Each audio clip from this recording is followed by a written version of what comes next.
কালী পুজোর দিনটা আমার কাছে অনেক আনন্দের। কালী পুজোর রাতে বাতি জ্বালানো, ঘর সাজানো আমার খুবই ভালো লাগে। আর এইসব আমি নিজের হাতে করতে ভীষণ ভালোবাসি।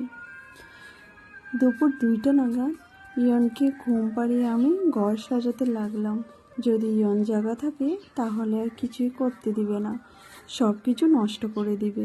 তাই ওকে ঘুম পাড়িয়ে রঙ্গোলি দিতে বসেছি।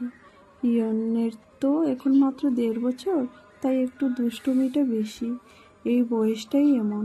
কিন্তু জানো তো, আমার দুষ্টুমি করলেই ভালো লাগে।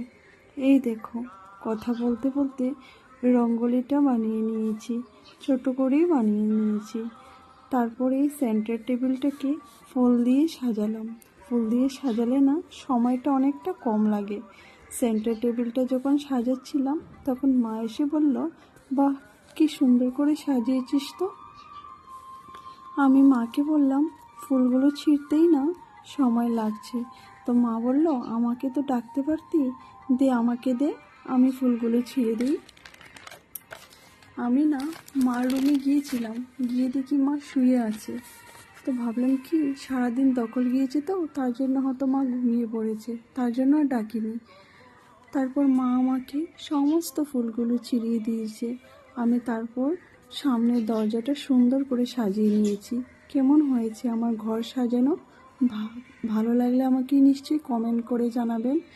তোমরা সবাই সুস্থ থাকো, ভালো থাকো আর আনন্দে থাকো। আজকের জন্য চললাম, টাটা।